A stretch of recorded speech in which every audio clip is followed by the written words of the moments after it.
Welcome to another episode of Founders Club. Today we are going to be talking to Neal Tricarico, the founder of Sales Growth and the head of sales at Scalable. He's also worked for top entrepreneurs like Chet Holmes, Deepak Chopra, and Tony Robbins. We're going to be breaking down his 7-step formula to converting more sales, how to become an indispensable partner for your clients and get more referrals, and the mindset to becoming the ultimate salesperson so you don't come across sleazy, corny, or like a used car salesman. If you have any questions, put them in the box down below. As usual, make sure you roundhouse kick that like button so people just like you can find this video. And if you like real estate and you like money, hit that subscribe button because this is the channel for you. We'll see you on the inside. Welcome to Founders Club, the show for real estate entrepreneurs. Welcome to another episode of Founders Club. Sitting here with Neal Tricarico, very excited to be talking to him about sales and how we can scale our business. He's got a lot of experience working with a lot of really incredible people over the years. Tony Robbins, Deepak Chopra, all these famous, even Chet Holmes, and now you're working with, Roland Frazier, Ryan Dice. So quite the impressive resume in the sales space. So excited to have you on and kind of learn a little bit more about your story and just a lot of the sales advice and skills that I know you have that we can use to sharpen our blades. Well, cool. Thank you for having me, Oliver. I'm really glad to be here. And I'm going to pop one of these organic pale ales from Sam Smith Old Brewery. I don't know what Michelle got this time, but you guys can check it out right here. So we'll see how that goes. But why don't we start just kind of by jumping into your background and kind of a little bit about your come up from where you started to obviously now having your own company and working with Scalable and all that. Yeah, thanks, man. I mean, sometimes when I hear the introduction and the people that I've been blessed to work with, it strikes me as how fortunate I am. But I came up in the late 90s in software sales, and that was more of a coffees for closers kind of thing. I had to shower off every day after work because, well, it was just kind of gross. You fast forward to this day and age. Like hardcore sales. Hardcore sales environment. Okay. Hardcore sales environment, like the boiler rooms. And, that's how things were done back then. You're in real estate sales. That's not how it's done anymore. Moved down here to the San Diego area and was blessed to be introduced to Deepak Chopra in the mindfulness and well-being space. Not an area that I was familiar with at all or knew anything about, but it was a unique opportunity to build an inside sales team to sell events for him. It was a powerful challenge, and it was the first time that I really understood, because I had to. He wasn't going to allow sales tactics and techniques. This was about connecting with other human beings. I guess the first epiphany I had, which I explained to him, was that marketing really wasn't a bad thing. All marketing is education. And we talked about sales not being a bad thing. We were going to use sales as a vehicle to serve. And I think that's where my intentional process was born. Through some successes that we had there, grew that business by 900% over 4 years. He introduced me to Tony Robbins, and that really resonated with me, especially in the space of real estate professionals. I think there's more of an energy and a high octane, and I was blessed to be pulled into Tony's world in 2008. You remember this because you've made it through it. It's probably defining moments of your career. The economy had hit the skids, and at the time, Tony was just known for personal growth, mindset, and things like that. But on the side, he was consulting, Fortune 500 CEOs, presidents, and he wanted to launch a program to help business owners. Mm-hmm. And so he and Chet Holmes got together. Chet Holmes, God rest his soul, is the author of The Ultimate Sales Machine.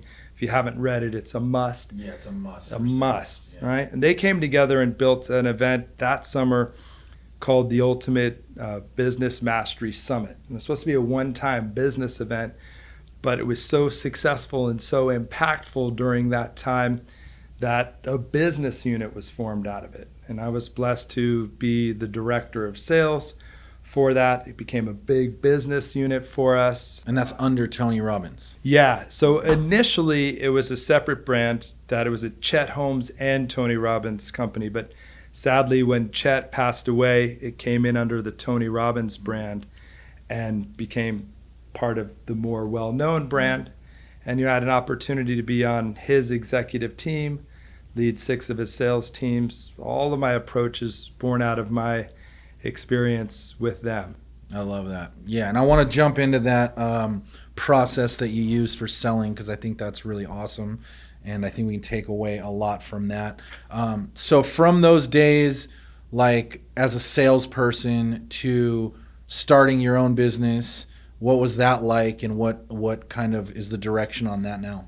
Yeah, sure. So it was Chet Holmes who really gave me the opportunity to start my own business while being in the business with he and Tony Robbins. And so he taught me the opportunity to consult. So while I was building and leading those sales teams, I had initially opportunities through him that he created to go out into other businesses and lead and train large sales teams. Okay. Yeah. And then that transitioned into you wanting to do your own thing eventually? And yeah. Building from there? Yeah. So I've always enjoyed both. People are like, why haven't you stepped all the way into entrepreneurialism? Why are you still kind of having a job? But I think you can probably relate to it. In sales, it's the most entrepreneurial job you could possibly have. And despite my appearance, I've been doing this for almost 3 decades. So I like the entrepreneurial aspect of running and having my own business. It's powerful to go into organization, train large sales teams in real estate or whatever profession. But I like being a part of the team, and I've had an opportunity to work closely with some of the best. And you can't replace being in that executive room with Tony Robbins and the things that you learn, or working with Ryan Dice and Roland Frazier now on those executive teams, bringing young reps up. And they too have that same mindset of Tony, where we can do some things on our own. I like that. So you kind of wear both hats, so to speak. Yeah. Yeah. So what was it like behind the scenes with Tony Robbins? Like, what was your biggest takeaway from him? So I get asked this very often. Tony is the real deal. Like, Tony, more so than anyone I've worked with, behind the curtain is the same as you see out at the events, out in public.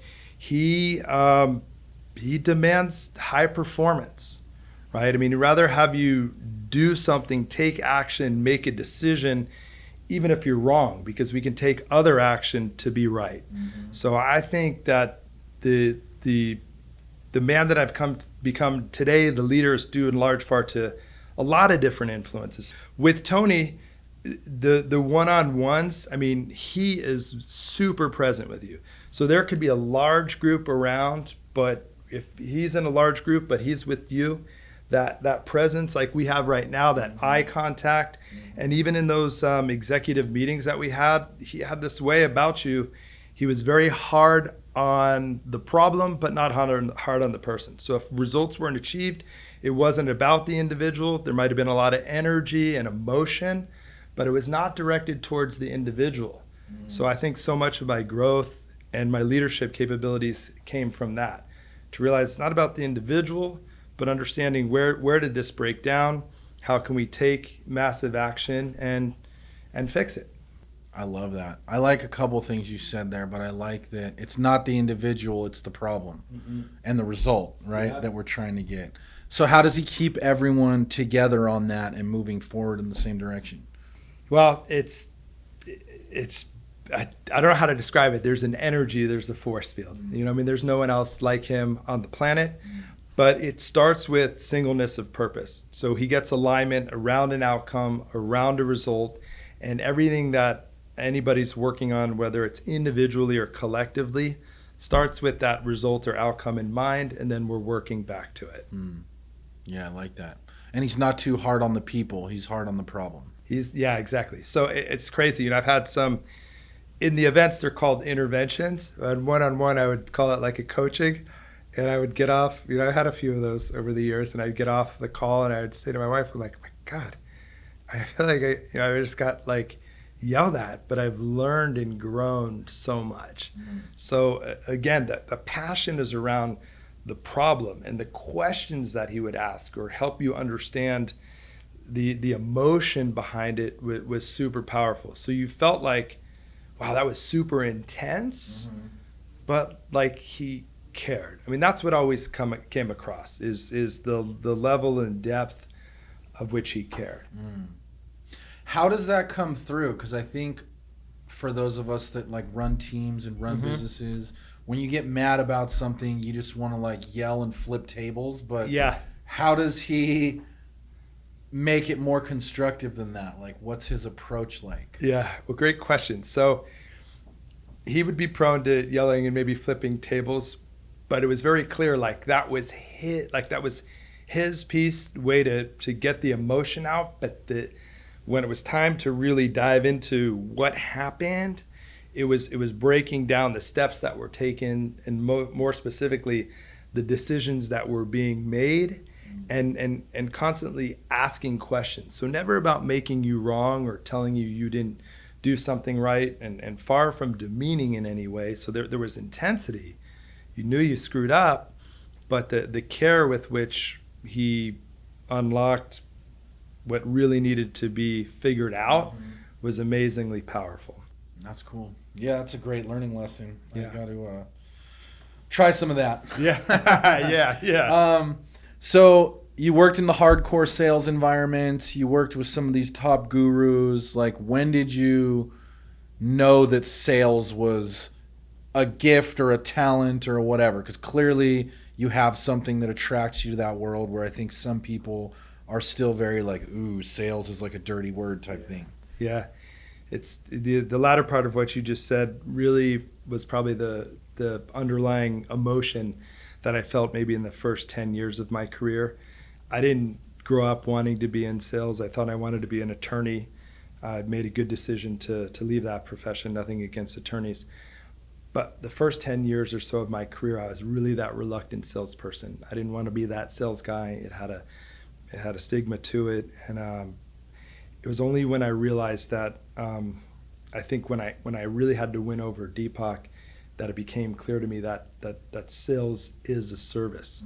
So I let go of it as something other, and then I focused on really understanding the attributes of our most important relationships. Because if you have people that you care about in your life, a significant other, a business partner, I've seen you two have done so much together in different ways over the years, the depth of care that you have and the time that you've spent to understand each other at a core level and ask questions and hold each other accountable and not let anyone off the hook when you believe that they weren't seeing something in a way that was most effective to them. I really wanted to bring that to bear in, a quote unquote sales interaction, right? Why does it have to be I'm selling you something? Because the truth of the matter is, if we're just engaging in a human interaction and I understand what you need, because oftentimes what you come to me for, what you think you want, is disconnected from what you really actually need.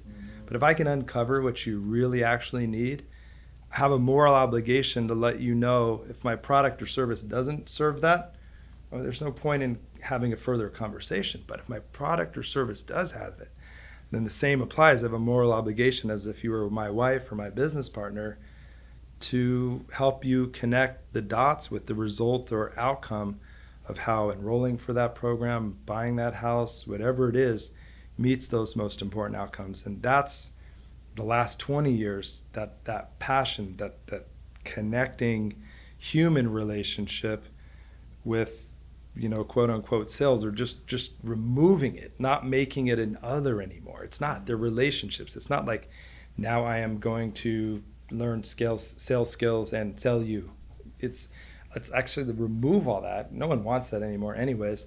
Let's just interact it as humans and see if I can help. And if I can, I will. And if I can't, I ought to let you know I can. I like that. It's a much softer approach. I can't imagine Deepak Chopra wanting to have like a hardcore sales floor anyways. So I'm sure that was a totally different sales environment. And I know you're big now on the intentional sales. Yes. And kind of like your framework for that. So I want to kind of break that down. Sure. On approach, tonality, building rapport, all that kind of stuff. Yeah, you bet. Let's kind of break that down. Sure. Just really quickly, the experience at Deepak was probably the most awesome opportunity of my life, because you were absolutely right. There was no sales floor. I mean, they just had volunteers who answered phone calls, and if you wanted to sign up, awesome. But if you didn't, and to cross that bridge to bring in pay for performance reps who were charged with the responsibility of helping people find transformation, I really think looking back on it was the turning point for me. That was a unique opportunity and a unique challenge. Mm-hmm. And the 7-step intentional sales process was born out of it. I think there are 7 steps, we go through them, but the most important thing, the mindset, right? We talked about, Tony Robbins, like, what state of mind are you in before you engage another human being, right? So if I get on a sales call, or real estate professionals out in the field, they're meeting with another human, if their focus is on their needs, which I gotta sign this client, I gotta get this deal, I gotta pay my bills, those preoccupations are keeping them from this type of connection. Mm-hmm. Right? So step 1 is to shift your focus. So to shift your focus away from your preoccupations, be present with the prospect before you even engage with them. Mm-hmm. It's the most important piece. If you're not starting from that place, the rest aren't going to come across as effectively. Yeah, I like that, and I totally agree. I guess my question would be, how do you do that? Great question. So it starts with... And I only mean that, not to cut you off there, but like from the place of like, people do got to pay their bills. They do. And people do got, they do want to close that deal and get that number and all those things. But I totally agree. In sales, it's not about you. It's about the other person and about how you can help that other person get what they want. So let's... Yeah, that's a great question. And I'm glad that you've stopped so that we can unpack that, because it's both, right? So my most important outcomes, and likely yours too, as I've gotten to know you, is I got to provide for this family, right? I got a stay-at-home domestic goddess, 2 young kids, daughter's dog. All of that stuff is real. The bills have to be paid. That is what I would call my ultimate driving force, your ultimate driving force, the rep's ultimate driving force, the ultimate why. That is really important. The idea of shift focus is our focus is on that, and it must be on that. But when it comes time to engage with another human being so that we can meet our outcome, what I suggest for my reps initially is like a visualization. So it starts with recognition. Take all of those preoccupations, because they're important and they're real, but like, let them run through your head, take them out of your head, put them in this box, and literally set it aside, right? Deepak used to talk about it. I don't want to get too woo-woo on you, but it's called the Akashic space. So think about your closet, right? And if your closet is filled with all kinds of stuff, there's no space for new stuff to come in. So what you want to do in essence is take all that stuff, it's real, but for these moments, right? If you're on a sales call or you're meeting with a prospective new client, all of that is distractions. Put it in there, set it aside, get your state and physiology right, do some jumping jacks, jump on a rounder. It's all sorts of techniques. Mm-hmm. But so it's not that these things are wrong, but when it comes time to get into the sales interaction, which is going to impact this, being focused on this won't serve that. Mm-hmm. Then you've got to shift the focus from my outcomes to your outcomes. Yeah, it's like playing sports. Like when it's game time, it's game time. Yes. And so when it's game time, you can't be thinking about, I got to take out the garbage and I got to make the car payment and did I leave the oven on and all these other things. You got to show up for game time. And that's the same thing with your prospecting, your appointments, your calls, follow-ups, all that. No truer words. You hit the nail on the head. And sales, I mean, it's so simple, right? So when common sense becomes common practice, extraordinary things will happen. So the 7-step framework is just a playbook or a blueprint a game plan, if you will, for first getting ready to get on the field and then getting on the field. And you hit the nail on the head. All those people, professionals, they have lives and people they need to support, but they talk about when they step across that line, that's the only thing they're focused on. Yeah. And the same thing is true here. Yeah, I like that. Okay, so one, that's mindset. What's so number 2 is establishing rapport. Okay. I've done a lot of research on this, and studies show that establishing rapport, so 45% of the sale is won through your ability to earn your prospects' trust and respect, right? And it's super powerful in real estate, and especially if you have the opportunity to meet with people, face to face. But 45% of the sale is won through your ability to earn their trust and respect. And the best definition that I've ever heard of trust is a biological reaction that you have someone's best interest at heart, right? That comes from Simon Sinek, for those of you that are familiar with him. But so it's not in a old school kind of way where like, oh, I see where you went to, I researched you on LinkedIn and I see you went to Cal State San Marcos, or what's the weather where you're at. I mean, that's BS. Yeah. It happens through the next step, which we can get into in a second. But again, my ability to earn your trust and respect will do far more for me in terms of serving you and enrolling you. I mean, people buy from people they trust and respect. And in your profession, I got to believe potentially that 45% could be even higher. Yeah, it probably is. Yeah. So how do we build rapport without coming across corny, like we talked about? Like, the old famous realtor maneuver is like, oh, you go in the house for a listing appointment. Oh, there's a golf. You play golf. Oh, I play golf, and yada yada yada. And that just seems like forced and fake. So how do we do that in a meaningful way? Yeah, it's a beautiful dance, and again, it comes back to your most important relationships, right? So you think about your wife, you think about significant other, boyfriend or girlfriend. It's not you telling them stuff, it's you asking them questions. You and I have just started to get to know each other, but I wanted to know, what would a win look like for you on this? What's your most important outcome, right? So it's being curious. Yeah. Shifting focus is about being present. Rapport is about being curious, being interested in the other more so than, telling them. Yeah, totally agree. And I want to highlight that you did ask me that question. And I think that's probably one of the greatest questions you can ever ask in any situation. What would a win would look like on this for you, right? Like if you're trying to sell their house, what would a win look like for you on this? They're going to tell you exactly what the win is, and now you know the playbook. Hey, I want to deliver X, Y, and Z because that's what you said is a win. As long as I can do that, we're going to be on the same page. You're going to be happy, refer me business, and everything's going to be great. Yeah, absolutely. And you, in your profession, you have a unique opportunity to really humanize it, right? I mean, when someone's buying a house for the first time, it's powerful. For me, how this opportunity came about is, a dear new friend of mine, Michelle, introduced us. I want to come through for her. I want to come through for you. When that happens, all the rest is taken care of. So asking that question is powerful. Mm-hmm. Then you get into the next step, which is diagnose needs. Okay, so that's step 3. And so it's like Ryan Dice talks about it. It's like, what does he say? Prescription without diagnosis is malpractice, right? Prescription without diagnosis is malpractice. So if you go into the doctor and they're prescribing a surgery or even some medication, but they haven't diagnosed or understood what's going on, that's malpractice. Same is true in sales. If you're just pitching or presenting your solution at somebody without knowing that it really actually serves them, that's malpractice. We should be whatever the equivalent of, lose our license is. Yeah. But you brought up a great precedent. So we go in the house, we have a new prospective buyer, seller, and they share all the reasons about their most important outcome.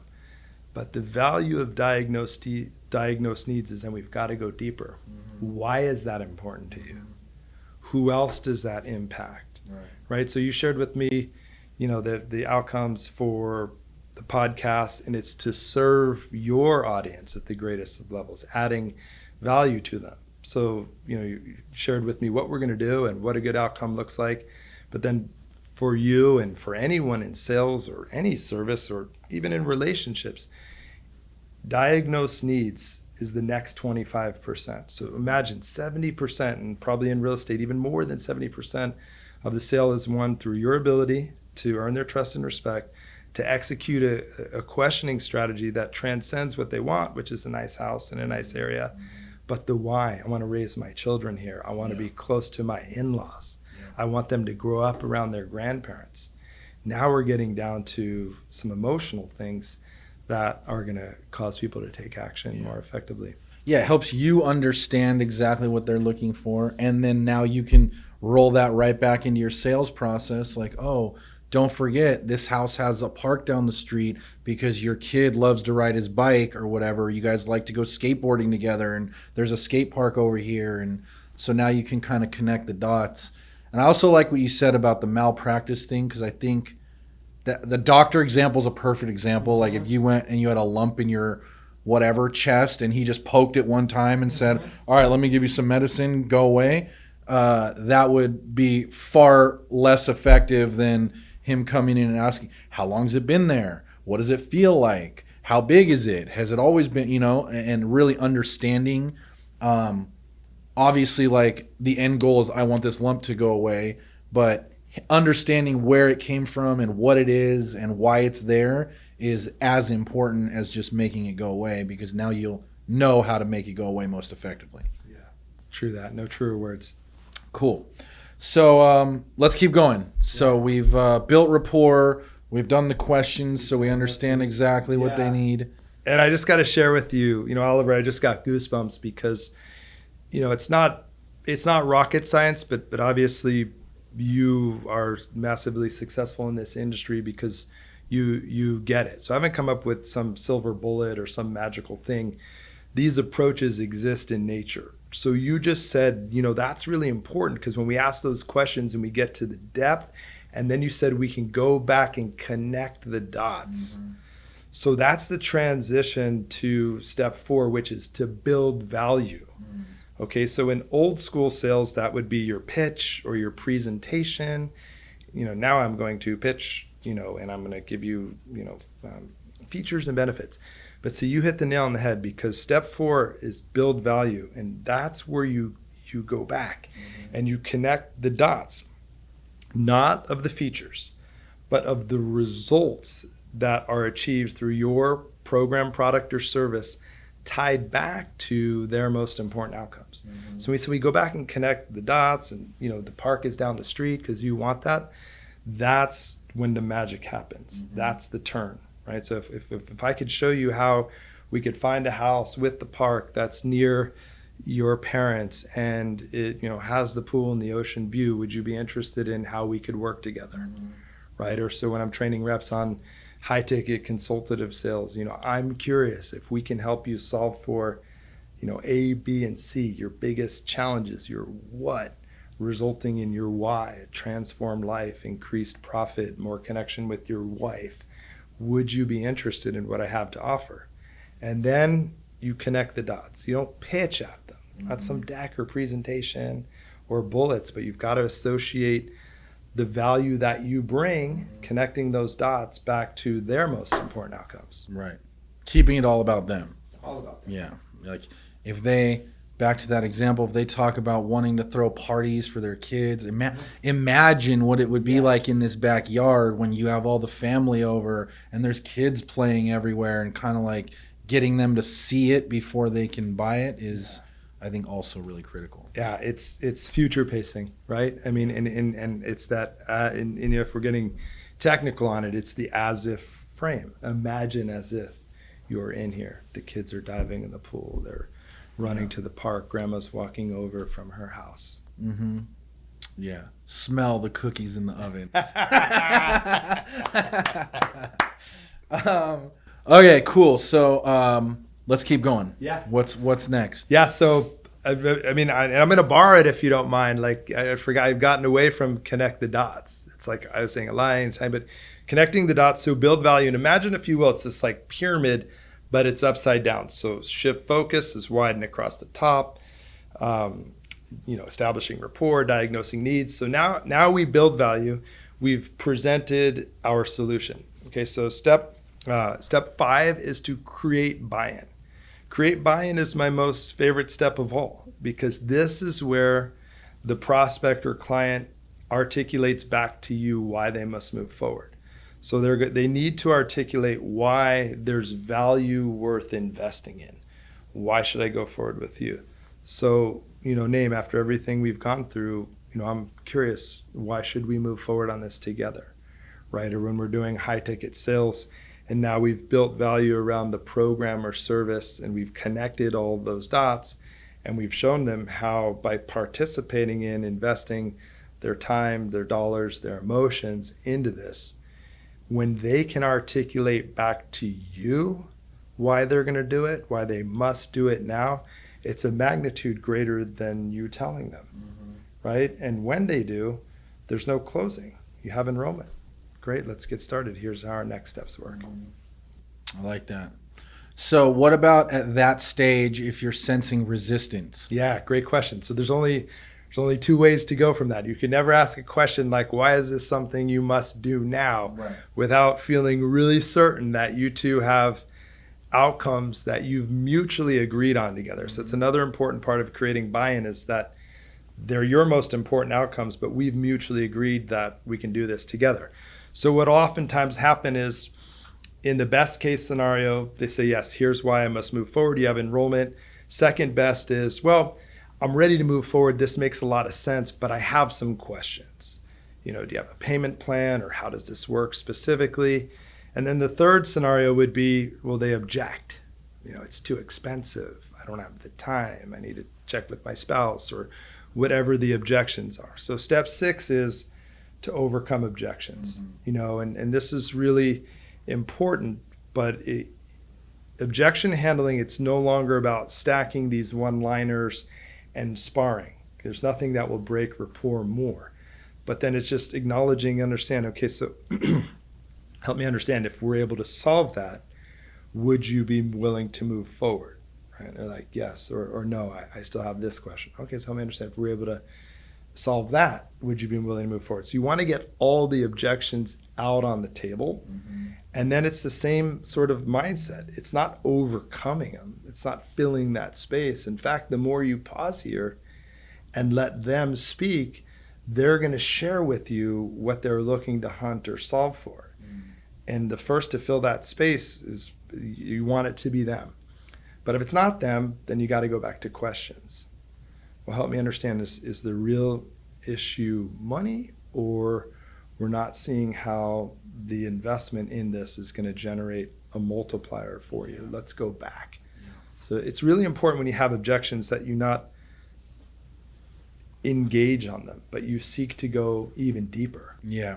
I think the theme in this whole conversation has been asking questions. 1,000%. I think that in the name of the game in sales is always listening, not talking, and asking good questions. Flushing out the objections, understanding exactly what they want, understanding exactly what their concerns are, and then figuring out if your product, service, property, deal, whatever fits their box. 1,000%. And the great news is, it's coming from a place of realness. When we talk about intentional sales, it's actually a lot easier than studying sales, learning things to say. It's more of putting all that stuff into a box and setting it aside and just being real and showing up for these things as you would your most important relationships. That's how you and others have made it through the most difficult times in real estate, because in those times is when it really actually matters most. So it's luckily for us salespeople, it's not rocket science. It's not learning and doing. This is a great line from Chet Holmes. It's not about, and I think it actually comes from Bruce Lee, it's not about doing or learning 10,000 things. It's about doing 10 things 10,000 times. So, I'm not the smartest guy in the world. I said, all right, I got these 7 things. I'm just going to keep doing them. Yeah. Yeah. And that's a perfect example of like learning objections. The objections are almost always the same, right? In every industry, in real estate for sure. Like, oh, I think I can get more money.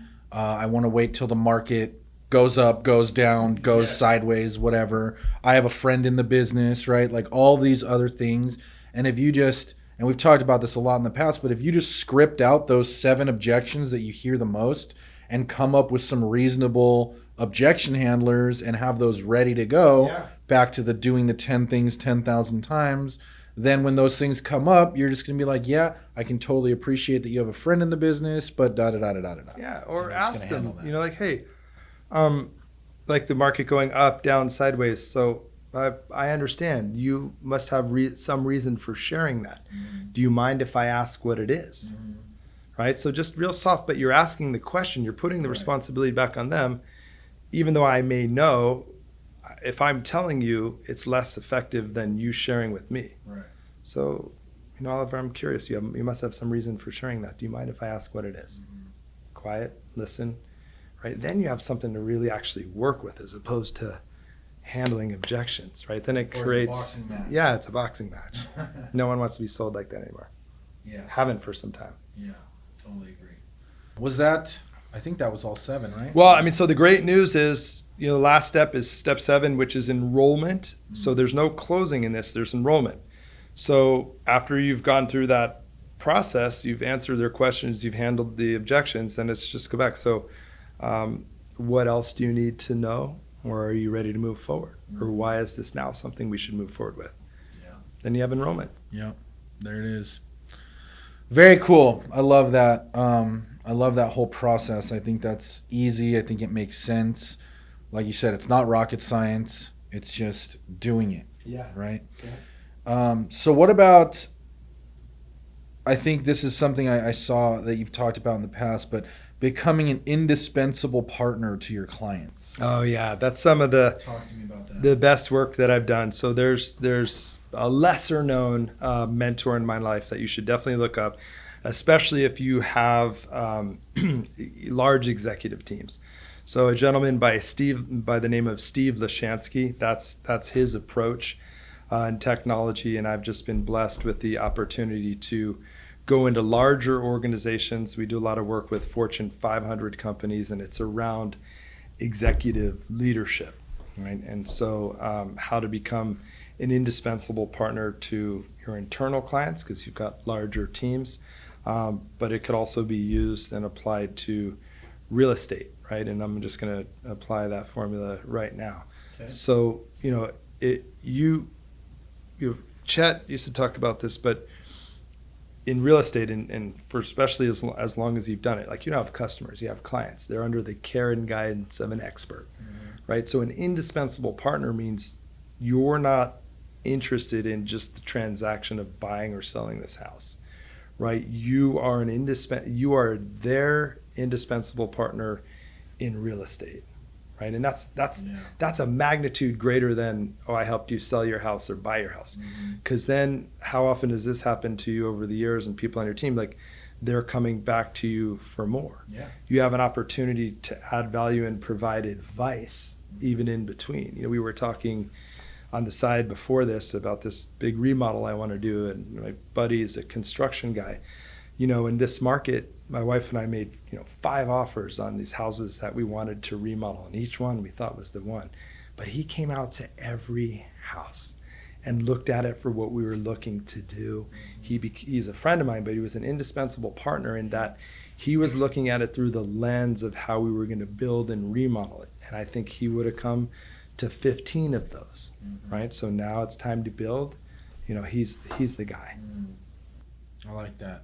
So become their indispensable partner. You're their real estate advisor for life. Yeah. Call me if you need anything big or small. Yeah, big or small. It doesn't have to be about transactions. You're wondering what's happening in the market. And you're seeing, one thing I think that would be really interesting though, and I think actually this is powerful, like you're doing it, right? So I have people in my world because I invest in real estate, or, even though I have my broker's license, and actually it's my lender. I get these things, they're helpful, like where the market is at, But like sending me automated stuff is cool and helpful. But the indispensable partner is what you're doing, like constantly educating, right? We talk about content, but content is just the thing or the vehicle, right? The result is indispensable partnership, right? Your world, your audience is saying, my gosh, there's so much value in this. I'm getting so much value out of it. So when it's time to make a big move, a big purchase, a big sale, or then you're top of mind, right? So, I mean, honestly, you're demonstrating that here. Yeah, it's exactly right. And I think it's the key to the long game, because that's how you build up the large referral business. That's how you get people coming back when they want to upsize, downsize, buy an investment property, buy a second home. All that stuff is when you become that indispensable person for them. Yeah. So let's talk about how someone can become a better salesperson in real estate. How would you give them advice on if they want to step their game up on the sales side of things? Absolutely. So there's a couple things I could recommend. So number one, I'm happy to help, and I'm happy to offer some gifts to your audience. Cool. But one of the things we didn't really touch base on, in around 2012, I got really interested in the confluence of science and sales performance. So we have these strategies and things, but what attributes exist within somebody that would help them better serve other human beings, and what are some gaps? So in 2012, I got mega passionate about it. I researched all sorts of assessments, DISC personality profile, and I went and spent some time at a company called Intermetrics, and I developed my own, it's called the Sales Strength Identifier. Basically, I'm happy to offer it. It's a $1,000 assessment, but to your audience as a gift. And it starts with, it's not a test. So across these really important capabilities that you and I have discussed, you'll understand where you are and where the gaps are, right? So I think how can an individual become better at sales? Like anything else in life, you first got to understand where you are, and then get to where you want to be. But so many of us are just thinking about where we want to be, but it's really, the answer lies in that gap. And it's no longer about personalities or sales personalities. I'm an extrovert or an introvert. Finding, nowadays it's more about connection. So happy to provide that to any of the individual how would contributors. They get a hold of that? Yeah, so we're going to have to find it in the podcast notes, but it's my website, nealtricarico.com. Yeah, it's NealTricarico.com. We'll put it in the presenter notes. There's a link there. Just when you take it, just put in the Founders Club podcast, so I know it's you. And when you take it, just drop me a line. There's a way to get in touch with me there, and I'm happy to set up some time and walk you through it. Yeah, that's cool. I like the sound of that. So that's just like a assessment that kind of tells you what type of salesperson you are, or what. Well, so I want to be clear. So so there are a lot of things out there, like anyone can make an assessment. There's a lot of lead magnets where it's like, assess your skills in marketing, assess your skills in this. It's not that. I mean, this, I had to go through rigorous approval processes, and it's an actual scientific instrument, if you will. So it's fascinating. I can't give it away per se, but you answer these questions which have nothing to do with sales, and then it spits out this report so you can understand across these 7 steps, and there's 54 sub-attributes within them. Wow. Where your strengths and weaknesses are. Now, many of them are trainable, but some things like your ability to build rapport and your ability to overcome objections, those are far less trainable, right? So those tend to be more innate skills. Doesn't mean you're not a good person or you can't connect with other human beings, but sales might not be your bag. Very cool. Yeah, definitely check that out. I actually want to take that myself. Yeah. That sounds really cool. Let's do it. What about tips for like prospecting, door knocking, cold calling type of thing? Yeah. So I'd put it back first as a question. where, and anyone that's in this room with us, like, what are the things we're responding to these days and what are the things we're not? Right? I'd ask you. Okay. So text messages, phone calls. Not responding to phone calls. Oh, no. I would argue we're not. We're not. Yeah. We're far less responsive to Yeah. phone calls, for Yep. sure. Unless I know who you are and we have an agreement that Bingo. we're going to talk at a certain time. Yeah. Yeah, text message and probably like social media messages. Yes. Yep. So that's what I would say. I mean, just again, coming back to the attributes of your most important relationships. I used to take cold calls because I wanted to deconstruct them and understand them any bit more. But the reality of it is Apple's constructed a way to eliminate them. I use this great app, Robo Killer, so I get none. If you don't know me, you are not calling me. Robo Killer. Yeah, Robo Killer. Change your life. It takes about a week, and then all of your calls go away. It's $80 for the year, but it is well worth it. But the point being, getting back to the point, is like, where are people, right? So obviously you need to have their permission. So I would say you've got to meet them where they are and add value. So people are connecting over text. People are connecting over social media, right? So in terms of prospecting, so for people that are coming up, you can go into these conversations, but ask questions, right? Don't go into someone's post and, hey, hit me up, DM me here, I can help you with this. Ask questions, be curious.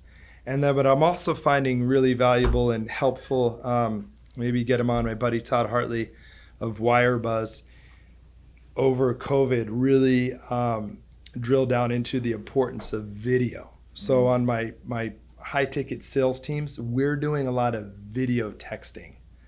And what's powerful is you can, in a real way, connect and add value, but take the time. Don't just text people, but shoot a brief video, introduce yourself, why you're connecting, add something of value. And what you're going to find out is, at least now and recently, is people will engage one way or another.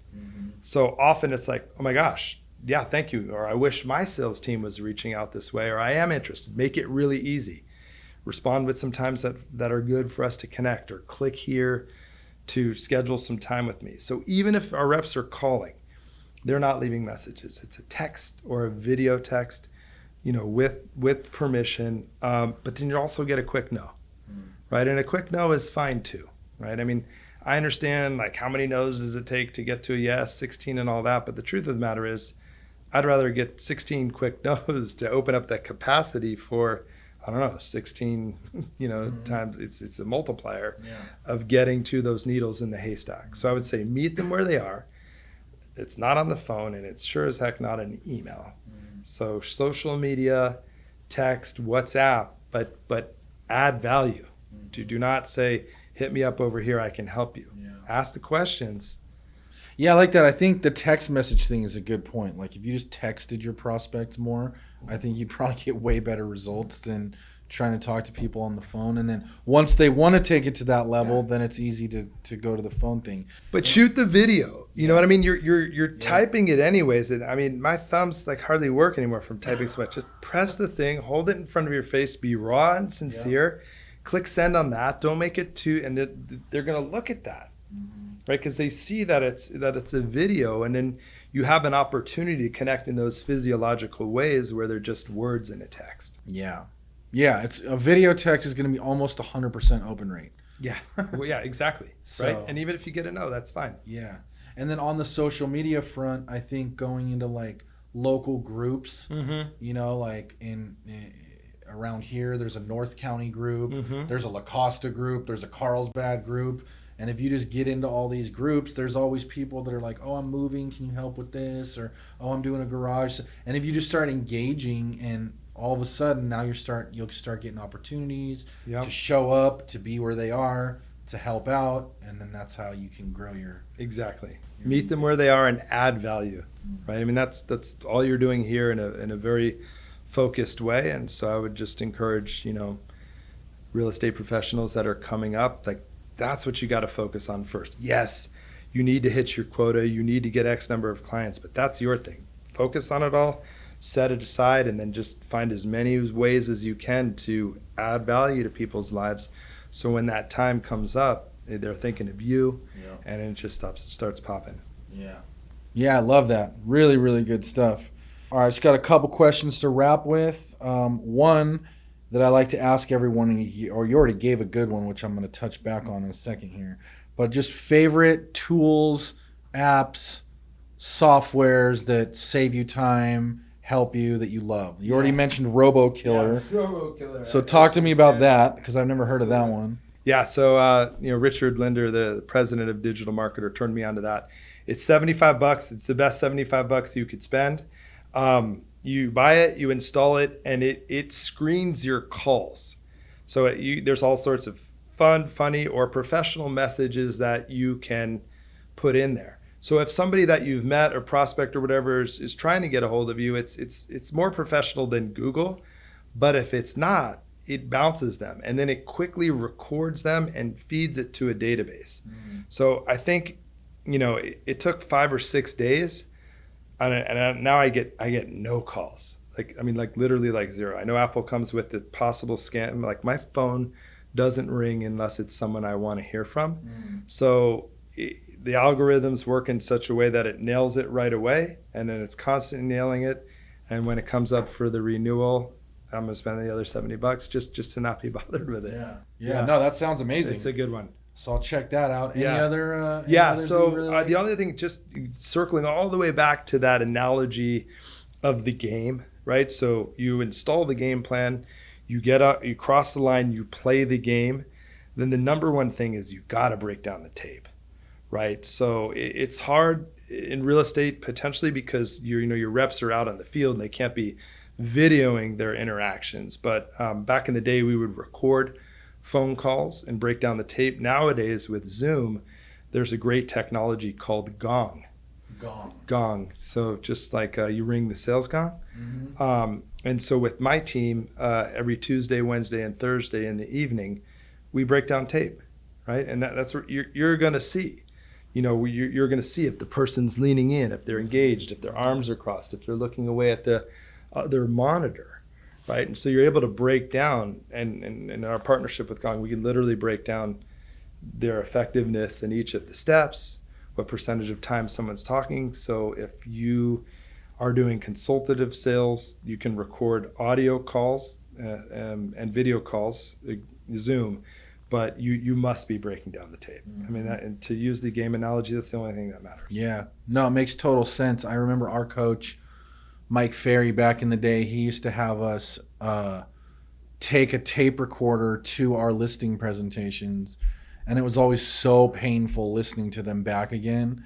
But that was some of the best learning, because you're like, man, why do I keep saying that? Or why did I bring that up right there when I should have said this? Yes. But you really learn in basically real time, in real scenarios, how you can get better. Yeah, and thanks for going first. So Chet Holmes, same way. I had the micro cassette recorder and the little suction cup thing that went on the phone so I could record the calls with him. But Mike Ferry, I mean, there's a reason people get to the places they do, because they put themselves in the place of discomfort. Like if you just keep blowing through life and not breaking down the tape and learning from those distinctions. I mean, when you study the best, Tiger Woods, back in his heyday, they interviewed him and he said, are you there yet? And I remember the look on his face. It's like it was the worst question somebody could ever ask him. He's like, what do you mean, am I there yet? There is no there, right? And you're talking about the tapes and put it in your pocket and breaking down that tape. And to borrow